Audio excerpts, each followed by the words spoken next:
the show's at 8 o'clock, we 9:30 in the building, fresh and fly. Nobody's Right. coming at 8:15. Right. So I gotta fight every night to make sure the people in the crowd out there to make sure, it's good. But it's been a great experience. I'm honored, I'm grateful, and I'm just happy to, just to be on the tour just with all these guys. These are legends, these are my peers, and people I grew up with in the game, and I respect, and I love their music. So just to be able to be the only girl, I have all my dancers, so I have the whole vibe. I set the tone for the tour. So that's always a good thing. That's always a good thing. Well, speaking of setting the tone, let's do that right now. Let's warm things up. Let's get into a little bit of music. And I'm talking about a classic joint. And y'all better be singing, rapping, all this shit that you hear. We here to have a party. We here to have fun. She's in the building. That's, like you said, a lot going on and hold it down as one of the only ladies on this tour.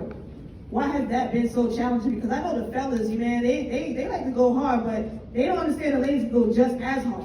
Ladies go harder. I think it's overlooked. Right. The ladies go harder. The guys, you get dressed up, you get a haircut, put on your flag. The ladies, it's glam, it's dancers, it's wardrobe, it's malfunction. It's a lot that goes into it. And I think that we get overlooked when it comes to that because they just feel like it's a part of the process, but it's really not. Like, we deserve a lot more credit for putting in so much more energy and so much more time and effort to making sure, it's a perfectionist job when it's done on the stage, and that's me. I got 8 dancers every night on the stage. I gotta make sure all 8 dancers are good, costumes, makeup, hair, just making sure everybody's in a great space, myself, a drummer, so it's a lot. Record right there, and of course that album, congratulations, like you said, it dropped in March 21st of 2000. And so we're just a few days off of that 22nd year anniversary. Oh my gosh. Congratulations, man. Thank you. Oh man.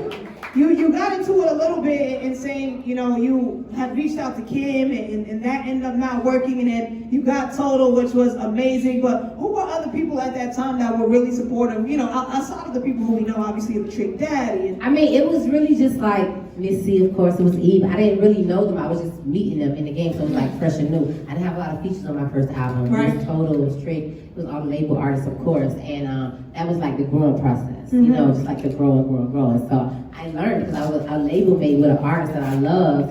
It's not just loving the artist, it's business when it comes with the label. So I got to understand it at a very, very early age, Can you give me, or do you remember that moment when you first met somebody like Lil Kim?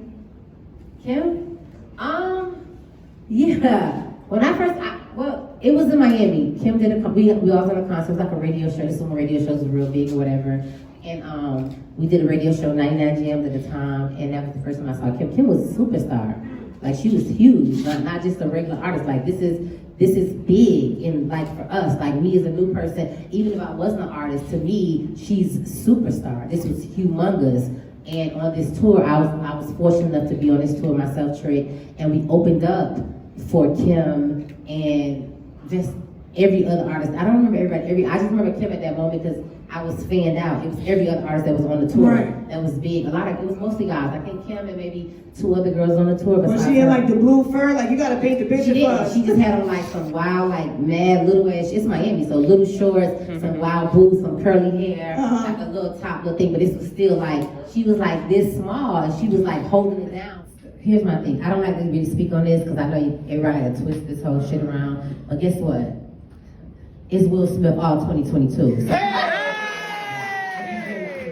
what I'm saying is, when it comes to the women, they always pin you against each other because they feel like women are the weakest links. And if you are a woman and you are a weakest link, you will fall for the shit they try to pin you against. So they make you go against another woman. I've been in this business 22 years. You have never seen me go against another woman. You have always seen me show love. Even if somebody went against me, that's the insecurity with you, baby. I have no problem with you. And half the time, I don't even know you, darling. I'm not even on that way. Let's be very, very clear. So when it comes to the women, I show love. I show support, I show guidance, I uplift because I am a woman, and I came up in this industry with guys that protected me, like Ross, like Trick them. So, and I know the scrutiny of media, they won't do the same to the guys they do to the women. They're not gonna ask you certain questions, they're not gonna pin your back against the wall, because they know dudes gonna pop off. I'm working on a lot, so I don't really like to talk before the actual stuff is done, because that's kind of like jinxy for me. But yeah, be very, just stay tuned. Stay, pay very close attention. Be very aware, because this is the last of the last. This is the last of the real. And this is the last of the last that you're going to get from me. So be very appreciative. Because when I drop this, that's it. That's all I'm going to say.